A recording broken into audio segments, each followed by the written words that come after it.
آزادی بیان. 言论自由 Free speech. The other great legal norm/rule setter beside the United States, and obviously in China in its own way, is the EU. The EU is just proposing a new data protection directive with a very extensive understanding of privacy and notably a right to be forgotten. Yeah. What do you think of that? You know, it's interesting. I have mixed. I don't have a simple answer. I'm actually I've been in FTC for a year and much closer to privacy enforcement than I had been before. As a consumer, I believe very strongly in the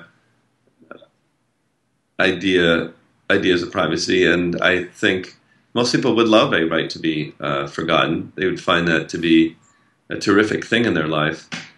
There is a part of me, and this may sound consistent with other things I've said, but there's a part of me that is uncomfortable with the amount of governmental oversight that requires over everything on the internet. And as a practical matter, wonders if it creates too much of a regulatory apparatus that itself becomes a restriction on a different kind of free speech, which is sort of or more of a right to an innovation right. The thing about the internet, it's been a relatively low-cost and easy place to set up new companies, to try out new ideas, experiment. And if every company that is close to Europe has to figure out a right to forget scheme for a network which tends to remember as opposed to forget, I am concerned about the impact on new entry. And I'm concerned that ultimately, if you imagine sort of a stable series of monopolies, Facebook, Google, Twitter, and so forth, if you imagine those companies have perfectly designed right to forget schemes, which they've battled Europe with, but that their newer competitors don't, you can see the regulation being used against them as an anti-competitive tool. So I like the ideas of these schemes, but I'm concerned about their potential competitive consequences. That's very interesting. So, but just to be clear, you have some sympathy for the privacy demand, including the right to be forgotten. I mean, of course, everyone. I think it's. But the law of the unintended consequence might be. And it's the anti-competitive consequences I'm concerned about. That is to say, once you have a complex regulatory scheme, it tends to be the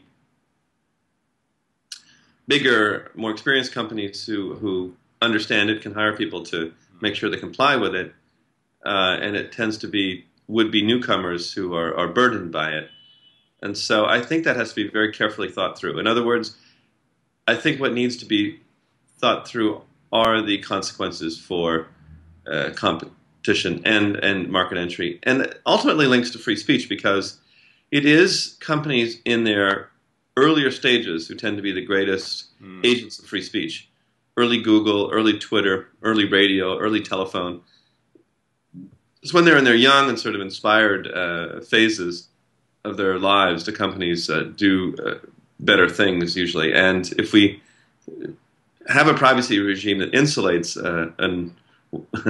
what is becoming an order, I am concerned about the dynamic effects of that. So that's a very interesting thought. Actually, global free expression requires young companies. It requires, so to speak, regeneration. Yes, a kind of regeneration, a churning.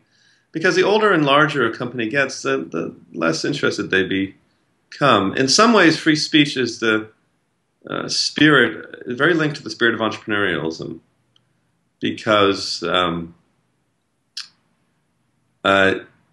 you need an environment of relative permissiveness to try out new ideas. They're very closely linked. The idea of closing down competitors and closing down speech are often exactly the same tools. And that is my concern with European privacy regulation, even though I happen to as an individual, quite like these many of the ideas, like the right to be forgotten, and would love a little button that says "forget me." So the paradox, or at least the irony here, is that European attempts to defend the rights of the single individual might end up strengthening American corporate giants. And that's actually a good way of putting it. And what I'm trying to resist is a repetition of what often has happened in communications history, which is the creation of a regulated monopoly. And do you think it's happening now? There are some signs. And I have to say, it would be privacy law that's leading the way. At the Federal Trade Commission, for example, it's not there yet, but there are in place pretty extensive privacy programs for Google and Facebook. And that's, say, the camel's nose. That's the beginning. Once you have a few of the bigger entities under state supervision, it becomes a cozier relationship. And I think there's always a tension between the government's interest in having large entities that it can control and its supposed interests in competition and free speech. Tim Wu, thank you very much for talking to Free Speech Debate.